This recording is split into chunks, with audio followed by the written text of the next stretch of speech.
Pagpapatuloy ng kwento, nakatitig si Liu Cheng doon, takot na takot. Nakakapagtaka, sumunod ang peking mayaman sa mga salita ng matabang babae.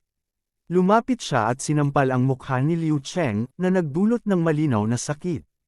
Matapos masampal, nawalan siya ng balanse at napahiga sa lupa. Galit na galit, hindi umalis ang walang hiya pagkatapos siyang sampilan, inabot pa niya ang kwinta sa leeg ni Liu Cheng. Ano ka, babae, na nanunuyo sa nobyo ng iba? Ang kwinta sa leeg mo ay akin, sigaw ng walang hiya. Hindi lang siya humingi ng kwintas kundi sinaktan pa siya, talagang hayop siya. Tumingin si Liu Cheng kay Lin Xin at Yasi, umaasang tutulungan siya, pero nakatayo lang ang dalawa, nanunood. Tumakbo si Liu Cheng para itulak si Yaxi at Sam Ando sa mga bisig ni Lin Xin.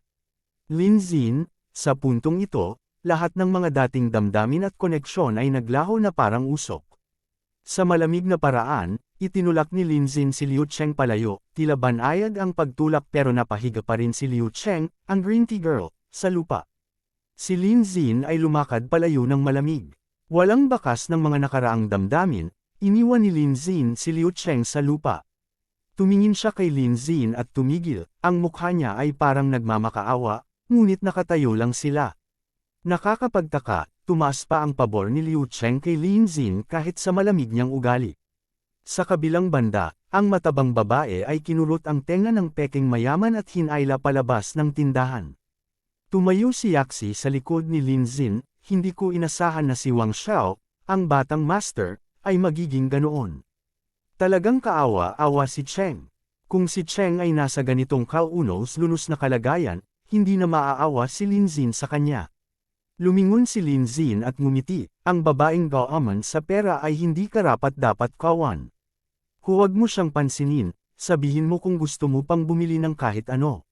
Naglagay si Yaxi ng daliri sa kanyang mga labi, nagpapanggap na mahiya. Napakabuti mo sa akin, hindi ko alam kung paano ka pasasalamatan. Habang sinasabi niya iyon, sa loob-loob niya ay naisip, haha, mukhang nawalan na ng pag-asa si Liu Cheng. Lumingon si Lin Xin at nagsabi ng isang chiki na pahayag, kung ganon, dapat bang bayaran mo ako ng iyong katawan? Nang marinig iyon, tinapik ni Yaxi ang kanyang dibdib, nagpapanggap na naiinis, nakapanglalait. Ano bang pinagsasasabi mo? Pero kahit ganoon, tumaas pa rin ang pabor niya kay Lin Xin, na ngayon ay umabot na sa 62%. Hinawakan ni Yaxi ang kanyang kamay, hindi magalang na hindi manood bilang kapalit. Hayaan mong gumastos ako ng kaunting pera para sa iyo. Naguluhan si Lin, hindi alam kung ano ang gustong gawin ni Yaxi. Tinulak siya ni Yaxi papasok sa isang tindahan ng damit. Maggagastos ako para sa iyo sa loob ng tindahan ng panlalaking damit. Tumingin siya sa paligid na namamangha, ang ingay dito ay may kakaibang rural na pakiramdam. Gayunpaman, walang alinlangan si Yaxi at itinulak siya diretso sa fitting room. Halika, subukan mo ang mga damit na ito para sa akin. Ang shop assistant sa labas ay walang magawa. Ang customer na si Lin Xin ay walang pakialam, hinayaan si Yaxi na bihisan siya. Sinabi ni Yaxi sa kanya na tumingin sa salamin. Talaga bang hindi mo alam kung paano mag-ayos? Hindi na ako magtataka kung bakit binababa ka ng ibang tao. Pagkatapos pumili ng mga damit, pumunta si Yaxi sa cashier. Ibalot mo ang lahat ng ito para sa akin. Naging matagumpay ang pagbabayad, gumastos ng kabuuang 3,899 yuan. Pagkatapos magpalit ng damit, hinayla niya pababa ang kurtina at lumabas. Hindi inaasahan, sa isang simpleng palit ng damit, ang labas ng mundo ay parang ibang-iba na. Sa ngayon, mukhang napakagwapo at kaakit-akit niya, na hindi maaaring baliwalain. Ang mga babae sa tindahan ay nakatingin sa kanya ng may paghanga, nahuhumaling. Ang gwapo niya, tumingin si Yaxi sa kanya na parang nangangarap, hindi mapigilan ang pagngiti at mabilis na tinakpan ito ng kanyang kamay. Hindi ko inaasahan na magiging ganito siya kagwapo. Ang taong ito ay talagang isang kayamanan. Nadagdagan pa ng 10% sa pabor abilidad, ngayon ay 72% na. Kung hindi siya pinahahalagahan ni Liu Cheng, malaking kawalan iyon sa kanya. Tiningnan din niya ang sarili sa salamin, nagulat sa kanyang pagbabago. Noon, ang tanging dahilan ng paggastos ko ng pera ay para makuha ang atensyon ng mga babae. Pero ngayon, talagang gumastos ng 7,000 hanggang 8,000 si Yaxi para sa akin. Kinagabihan, sa dormitoryo ng mga babae, matapos ang masayang araw kasama si Lin Zin, bumalik si Yaxi sa kanyang kwarto, at masayang umaawit habang pumapasok siya. Katatapos lang maligo ni Liu Cheng at kasalukuyang tinutuyo ang buhok. Pagkakita kay Yaxi na pumasok, agad siyang nasorpresa. Liu Cheng, ayos lang ba ang mukha mo? Ngumiti si Liu Cheng sa tanong na iyon. Ayos lang ako, salamat kay Lin Zin. Nailabas ko ang tunay na mukha ni Wang Xiao, kung hindi, baka patuloy pa rin akong bulag na umaasa sa iba. Itinaas ni Yaxi ang bag na binili ni Lin Zin. Tama, buti na lang at nandyan si Lin Zin. Simula ngayon, kailangan mong maging sobrang maingat at huwag nang magpakita sa mga kagaya ni Wang Xiao. Tungkol dito sa bag, lumingon si Liu Cheng. Kung si Lin Zin ang bumili niyan para sa'yo, tanggapin mo na lang. Magkayakap ang dalawa, nagpapakita ng pagmamahalan bilang mag-sister. Sige, hindi na ako magpapakumbaba. Natatakot ako baka magalit ka. Mabuti na lang at magkaibigan tayo. Sa labas, ngumingiti, pero sa loob, ibang usapan na. Kami ni Lin Zin ay may relasyon na ng isang buwan, hindi mo siya basta-basta makukuha sa akin. Bulag siya at hindi niya makita na mayaman si Lin Zin. Ngayon, akin na siya. Sa dormitoryo ng mga lalaki, pagkatapos ng nakakapagod na araw kasama si Yaxi, bumalik siya sa dormitoryo. Habang naglalakad sa pasilyo, makikita ang bahagyang pagod sa kanyang mukha. Nakakapagod talaga ang buong araw na pag-aalaga sa babae. Kailangan ko nang baguhin ang diskarte ko. Habang naglalakad sa hagdan, may 3 tao na pababa. Napansin niya ito at magalang na bumati. Ang pasaway na si Wang Jin ay ngumiti, pagkakita sa kanya na nakasuot ng branded na damit binatikos siya. Ang disipulo na si Lin Zin, mukhang maraming ginastos sa mga damit na ito. Ang dalawang nasa likuran niya ay bulungan sa kanilang sarili, bumili ng mga peke para isuot. Iniisip na mayaman mahirap lang naman pero mahilig magpanggap na mayaman. Si Wang Jin ay casual na ipinatong ang kanyang braso sa balikat ni Lin Zin. Si Wang Jin ay nagsabing, Brother Lin, narinig ko ang tungkol sa mga nangyari ngayon, nakakapukaw ng mata, habang tinutukso niya at inaanyayahan ito. Sa palagay ko, ang paghahabol kay Liu Cheng ay nagastos ka ng napakaraming pera, pero napabayan ka pa rin. Mas mabuti pang pumunta ka sa live stream room at magbigay ng mga regalo. At least, ang babaeng anchor ay susunod sa'yo. Narinig ito ng dalawang kasama at sinabing, magbigay ka ng libu-libong regalo kung gusto mo, at pati ang Diyosa ay mapapasa iyo. Pero hindi ito mura para sa mga ordinaryong tao. Ang mga disipulo na tulad mo ay pwedeng maglaro kasama ang mga babae. Si Diyosa Chacha ay live ngayon. Iniisip pa niya kung ano ang gagawin sa kanyang pera nang magbigay ng suhestyon ang mga kasama. Tumingin siya sa kanila at ngumiti. Tama, pwede akong pumunta sa live stream room at magpadala ng mga regalo. Ipinatong niya ang kamay sa balikat ni Wang Jin, habang nagniningning ang kanyang mukha. Salamat, Senyor. Nakita siyang ganoon ng isa pa at labis na nagulat. Habang palayo ito, hindi maintindihan ng tatlo kung bakit siya nagpasalamat kahit pa siya ay pinagtatawanan. Tunay na problema ito pagdating sa paghahabol ng babae.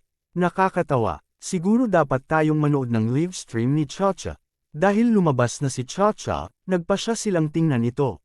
Sa loob ng dormitoryo, magulo ang lahat, kalat ang mga damit kung saan-saan. Sa oras na iyon, tumunog ang notification na tapos na ang pag-download ng live stream app. Sinabi niya, napakahirap ng ID ko, pero may pera akong pwedeng gastusin para tingnan kung saan nakaranggo ang babaeng streamer. Ngunit bakit nag-iisa lang ang rankang list at wala pang nagsisimulang mag-stream? Una niyang pagkakataon na manood ng live stream ito. Naalala niyang binanggit nila ang pangalan na Chacha, kaya mabilis niya itong hinanap. Nang pumasok siya sa live stream, sumasayaw si Chacha, maganda, may mali siya, at may kaakit-akit na katawan. Pagkatapos manood, hindi napigilan ang kanyang pagtulo ng laway. Namangha ang kanyang mga mata, na nagpapakita ng malinaw na interes. Punong-puno ng enerhiya, tanong ko lang kung mababasa ba ng screen barrier state na ito. Pwedeng ma-unlock ang counterattack mission. Sinabi ng system notification na ang hitsura ng target para sa counterattack mission ay dapat nasa itaas ng 80 points, kung hindi, walang paraan para ma-unlock ang mission. Ang live stream, na apektado ng specially crafted beauty filter, ay hindi pwedeng husgahan ng tama maliban na lang kung magkikita ng personal. Narinig ito, at sinabi niyang may loika naman ang system. Pakiramdam niya ay si Chacha ay makakuha ng higit sa 90 points. Matapos patayin ang filter, sigurado siyang maganda pa rin ito. Hindi na mahalaga, si Chacha ang kanyang golden girl, at napakarami niyang ginto na hindi niya magastos lahat. Nagbigay na regalo si Su Xiao, at habang nanunood siya ng live stream ni Chacha sa bahay, agad na nagpasalamat si Chacha. Salamat sa regalo ni Su, sabi niya. Patuloy na dumami ang comments sa live stream. Tunay na makapangyarihan si Su. Si Big Brother Su, nagbigay ng 10,000 Chinese yuan. Kao Kao, mahal kita. Ang ganda-ganda mo. Nakahiga siya habang nanunood ng live stream. Parang si Jin ay si Senior Wang Jin. By the way, paano ko ba ihahandog ang Reg Along ito? Malapit nang magsimula ang laban nina Cao Cao at Shuang. Handa na ba ang aking mga kasama? Handa na kami. Handa na kami. Siguradong gagamit ng walang kwentang taktika ang kalaban, sinusubukan nilang magdala ng ritmo o kung anuman. Sinabi ko na sa lahat, nagsalita si master ko, tumahimik si Wang Jin at ang iba pa. Una, hindi natin kailangan intindihin ang taktika ng kalaban, hindi rin natin kailangang magpigil ng lakas. Sa simula pa lang, ibigay na ang lahat para sa akin. Gustong maabot ni Cao Cao ang tuktok ng Rango. Magkano ang kailangan niya? Dapat ba akong bumili ng regalo muna o unahin ang billboard? Damit, sino ka bang nambubulabog? Nagsasalita pa si master ko dito. Si ko na ito ay parehong mayabang at madilim ang mukha. Sipain siya palabas. Si Cao Cao ay nakaupo at binabasa ang mga komento. Ang PK ay umaasa kay Ku Xiao para manalo. Ang whiteboard account na ito ay malinaw na isang baguhan, hindi pa ako binigyan ng kahit ano at naglalabas ng negatibong salita. Pinalayas siya ng room admin. Walang magawa, humiga siya sa kama at napagtanto na siya'y na-kick out sa live stream room. Paano ako na-kick out ng ganito? Patuloy siyang nag-browse ng iba pang mga babaeng streamer. Sige, tingnan natin ang live stream room ni Shuang. Nagsimula na ang PK battle sa pagitan nina Cao Cao at Shuang. Biro ni Cao Cao, mahal kong kapatid, walang top-rank na Big Brother, nag-aalala ako para sayo. Ano sa tingin mo, sumuko ka na lang at gagaanan ko ang parusa para sayo. Hindi pumayag si Shuang at Bamanat, ha? Nakakatakot ang may top-rank Big Brother, ha? Mga kasama, marami tayo. Huwag kayong matakot, lumaban tayo habang kaya pa natin. Kaya't ang dalawang babaeng streamer ay nagporma upang akitin ang kanilang mga manunood. Si Cao Cao ay nagsuot ng stockings ngunit medyo malantad ang porma. Si Shuang ay may hawak na baseball bat at commandant sa mga manunood. Bukod pa rito, ang isa ay may hawak na bote ng gatas habang ang isa ay may water gun. Sa laban na ito, unti-unti nang pumapanig ang tagumpay kay Cao Cao. Mga kapatid, tuloy nyo lang. Magpadala ng regalo kay Shuang. Tumigil ka na sa paglaban, tanggapin mo na ang parusa. Huwag kang mag-alala Shuang, uutangan kita ng pera, sandali lang, tutulungan kitang bumawi, binigay ko lahat ng puntos kay Shuang. Bilasan mo, tumalon ka na, huwag mo nang patagilan pa. Napansin ni Lisa ang mapang-ipong mga komento mula sa lahat kaya't siya ay naghanda ng tumalon, sige na nga. Subalit bigla, lumitaw ang isang gintong dragon na ikinagulat ni Shuang. Kahit sa kanyang kahirapan, nagawa pa ni Lin Xin na bigyan si Shuang ng gintong dragon. Si Su Xiao na kanina'y kalmado ay biglang tumayo sa pagkagulat, sino yun? Sa sandaling iyon, ang pagtanggap ng gintong dragon na katumbas ng 15,000, si Shuang ay natuwa sa regalo ng gintong dragon at ang nagpadala ng mga charming hearts ay nakakahalina. Salamat sa gintong dragon, brother. Sa sandaling iyon, labis na nagulat si Chacha, hindi makapaniwala sa nakita. Napakahirap na ang pera na lang ang natira. Hindi tulad kanina, komportableng nakahiga, tinitingnan niya ang screen at sa wakas nakita niya ang pinakamahal na regalo doon. Ang kailangan niyang gawin ay iwas-iwas ang card na ito. Hindi ka panipaniwala na ang system card na ito ay maaaring mag-load ng pera ng malayuan para sa livestream platform. Pindot niya sa kanyang telepono, nandito na ang pera, oras na para ipagyabang. Nakakuha ng isa pang gintong dragon si Shuang at nagulat si Chacha habang labis na natuwa si Shuang. Sino ba ang boss dito? Ang tagal na mula nang huling makakita ako ng gintong dragon, kaya ngayon ay madami ito ng 20 beses.